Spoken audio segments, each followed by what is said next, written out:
Hi అండి, అందరికీ నమస్కారం. ఇదైతే గనక మనకి మంగళగిరి టోల్ ప్లాజా అనమాట. మన ఏపీ మొత్తానికి తెలుసు. రీసెంట్ గా మంగళగిరి టోల్ ప్లాజాలో వర్షం నీళ్లు, వరద నీరు మొత్తం బ్లాక్ అయిపోయి అటు ఇటు రాకపోకలకు ఇబ్బంది కలిగింది. సో ప్రజెంట్ అయితే ఆ వాటర్ అయితే లేదు. ఎలా ఉంది ఏంటి అనేది చూద్దాం రండి. మనకి చూడండి, ఆల్రెడీ ఆ వాటర్ స్టాగ్నెట్ వాటర్ ఉండి వెళ్ళిపోయిన విధంగా ఆ గుర్తులైతే మనకి ఇంకా కనపడతానే ఉన్నాయి. రోడ్డు మీద లైట్ గా దానికి సంబంధించిన తాలూకు మట్టి అలాంటిదైతే ఇంకా ఉన్నాయి, అక్కడే ఉన్నాయి. కానీ వర్షం కురిసినప్పుడు ఆ రోజు మాత్రం ఇది మొత్తం ఏరియా అంతా బ్లాక్ అయిపోయింది వాటర్ తోటి. అంత వాటర్ ఎలా వచ్చిందంటే, ఇక్కడ ఉన్న సైడ్ కి చాలా కొన్ని టోల్ ప్లాజాకి పక్కనే పెద్ద పెద్ద చెరువులు ఉండటం అయితే జరిగింది. అవన్నీ పొంగి వచ్చుంటాయి అనేసి నేను అనుకుంటున్నాను. చూడండి, ఇంకా మనకి ఇక్కడ స్టాగ్నెంట్ వాటర్ కనపడుతుంది. ప్రజెంట్ వర్షం అయితే లేదు, వాటర్ కూడా ఎక్కడా కూడా లేదు, ఎలాంటి ఇబ్బంది అయితే లేదు మనకి టోల్ ప్లాజా దగ్గర.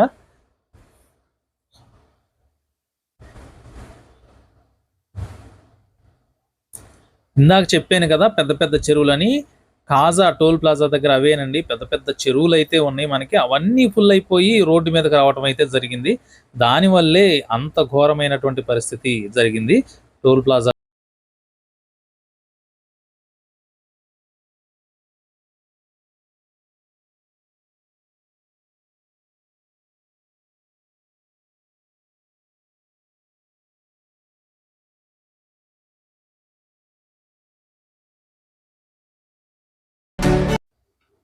అక్కడ నుంచి మనం టోల్ ప్లాజా నుంచి స్ట్రైట్ గా సర్వీస్ రోడ్ లో ముందుకు వస్తున్నాం. సర్వీస్ రోడ్ లో అలా వచ్చేసి లెఫ్ట్ సైడ్ గాని తీసుకుంటే మనం మంగళగిరి లోపలికి వెళ్తాం. మంగళగిరి నుంచి మనం కృష్ణా రివర్, ప్రకాశం బ్యారేజీ, కృష్ణా రివర్ మీద ప్రకాశం బ్యారేజీని అయితే చూపించడానికి అయితే ఈ రోజు వెళ్తున్నాను.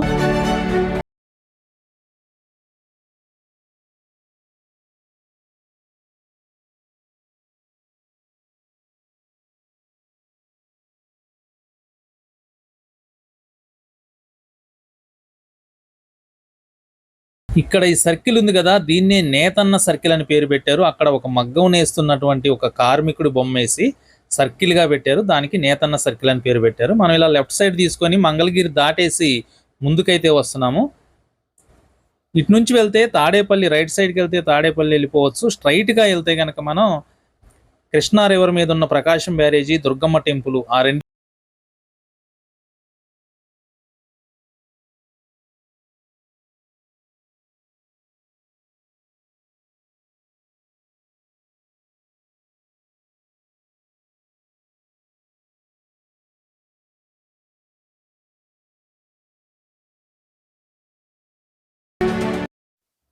కృష్ణానది మీద మనకి ప్రకాశం బ్యారేజ్ ఉంది కదా, ఆ బ్యారేజ్ మీదకైతే ఎలా చేయట్లేదు ప్రజెంట్. ఎందుకంటే వరద తాకిడి ఎక్కువగా ఉంది.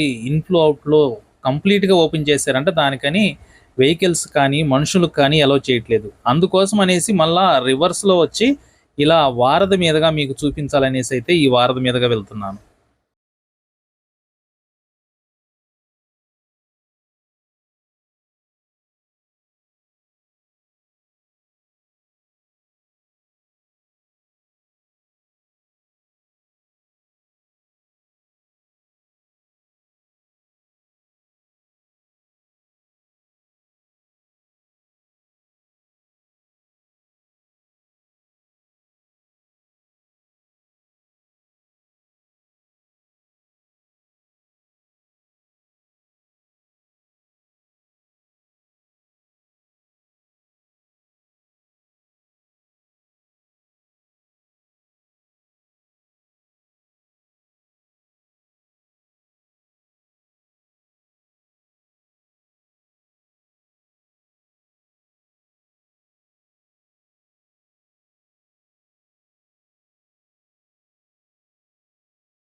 చూడండి కంప్లీట్ గా మొత్తం ఫుల్ అయిపోయింది వాటర్ తోటి, వరద నీరు తోటి.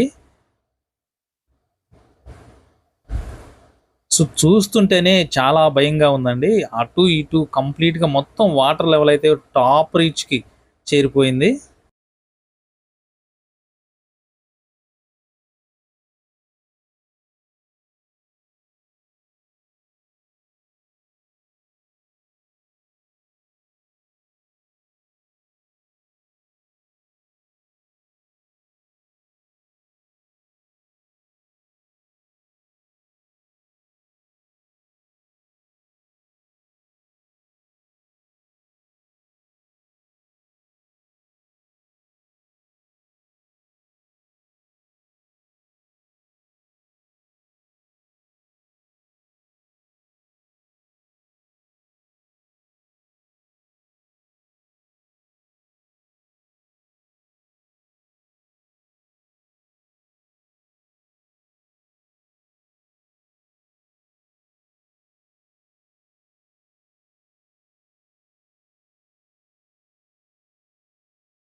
ఒక్క నిమిషం జాగ్రత్తగా అబ్జర్వ్ చేయండి. మనకి ఒక హెలికాప్టర్ అయితే కనపడుతుంది. వీళ్ళకి సహాయం చేయడానికి, వరద బాధితులకి సహాయం చేయడానికి హెలికాప్టర్ ఫుడ్ అది తీసుకెళ్తుంది.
చూడండి విజయవాడలో ఉన్నటువంటి రైల్వే బ్రిడ్జ్ అండి అది. రైల్వే బ్రిడ్జ్‌కి జస్ట్ కొంచెం మాత్రమే ఉంది గ్యాప్.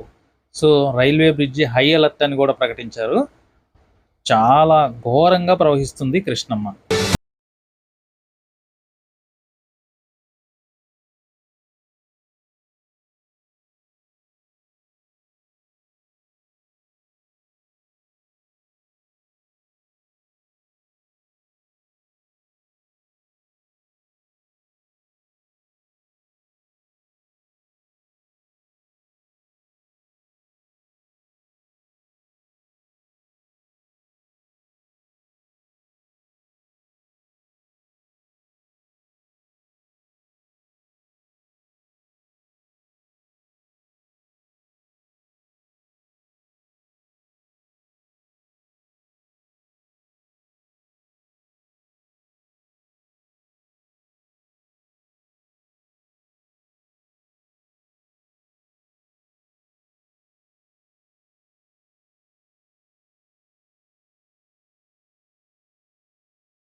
ఇక్కడ ప్రజెంట్ ఇదైతే మాత్రం ప్రకాశం బ్యారేజ్ అండి. ఆల్రెడీ బోట్లు కూడా చూడండి మనకు కనపడుతున్నాయి అడ్డుపడేసి. సో కంప్లీట్గా 70 లాకులు 70 ఏదైతే ఉన్నాయో అవి మొత్తం కంప్లీట్గా ఓపెన్ చేయడం జరిగింది. సో ఇన్ఫ్లో ఎంత వస్తే అవుట్ఫ్లో కూడా అంతేనండి. మొత్తం ఎక్కడ వాటర్కి అబ్స్ట్రక్షన్ లేకుండా కంప్లీట్గా వాటర్ మొత్తాన్ని పంపించేస్తున్నారు. సో ఇక్కడైతే ఫుల్గా హై అలర్ట్ అయితే ఉంది. పోలీస్ వాళ్ళు ఎవరిని కూడా ఇంచు కూడా ముందు కదలనివ్వటం లేదు. దూరం నుంచే చూడాలి మనం. దగ్గరికి వాటర్ టచ్ చేయడానికి కానీ ఆ స్టెప్స్ కొంచెం కిందకు దిగడానికి కానీ అస్సలు ఒప్పుకోవట్లేదు. సో మన సేఫ్టీ కోసమే వాళ్ళు ఇక్కడ డ్యూటీ చేస్తున్నారు. ఈ విధంగా లాస్ట్ 40 ఇయర్స్ నుంచి ఇదే ఫస్ట్ టైం అంటండి. అంతకుముందు ఎప్పుడో 40 సంవత్సరాల క్రితం జరిగిందంట. ఇందాక మనం గుంటూరు సైడ్ నుంచి విజయవాడ లోపలికి వెళ్ళేటప్పుడు చూపించాను కృష్ణానది ఎలా ఉందనేది. ఇప్పుడు విజయవాడ నుంచి గుంటూరు సైడ్ వచ్చే రూట్ ఉంది కదా వారధి, అది ఏ విధంగా ఉందనేది చూద్దాం. చూడండి, ఒక టెంపుల్ అయితే మనకు కనపడుతుంది. ఆ టెంపుల్ పక్కనే 2 ఫ్లోర్ల బిల్డింగ్ కూడా ఉంది. అది మొత్తం కంప్లీట్గా అయితే మునిగిపోవడం జరిగింది. ఇది చూస్తేనే మీకు అర్థమవుతుంది వాటరు ఎంత హై లెవెల్కి వచ్చింది అనేసి. ఎంత దూరమైనా సరే వాటరే కనపడుతుంది మనకి.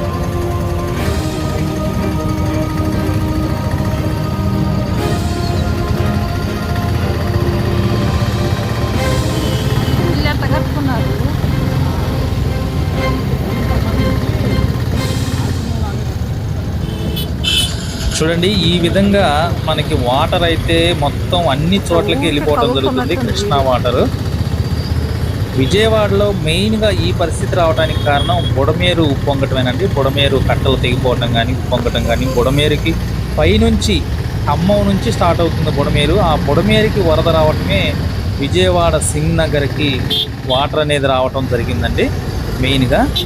దానికి తోడు ఈ కృష్ణా రివర్ అనేది ఇంత హై ఫ్లడ్స్ ఈ రేంజ్కి ప్రవహించడం వల్ల యాక్చువల్గా బుడమేరు వాటర్ కృష్ణా నదిలోకి వదలొచ్చు, బట్ ఈ వాటరే వెనక్కి వెళ్ళటం జరుగుతుంది అనమాట ఓపెన్ చేస్తే. ఎందుకంటే ఇక్కడ కృష్ణా లెవెల్ ఎక్కువగా ఉంది కాబట్టి ఈ వాటర్ వెనక్కి వెళ్తుంది. సో అది కూడా ఒక ప్రాబ్లం అయింది. సో ఇవన్నీ కలిపి విజయవాడలో మనకి ఈ విధమైన వరద అనేది రావడం జరిగిందనమాట. అంతేకాకుండా ఆ బుడమేరులో చాలా కాలువలు పైనుంచి వచ్చేటప్పుడు చాలా కాలువ కలవటం, అన్నిటికి కూడా పైనుంచి వరద రావటం, ఎక్కడెక్కడ వాటర్ మొత్తం ఆ బుడమేరులోకి రావటం వల్ల ఈ పరిస్థితి అయితే రావటం జరిగింది. చూడండి, మనకు ఆ టెంపుల్ ఇందాక చెప్పాను కదా, అవి భవానీ టెంపుల్ అనే రాసింది. శ్రీ భవానీ జలశంకర దేవాలయం అనైతే రాసింది, బట్ కంప్లీట్గా మునిగిపోయింది.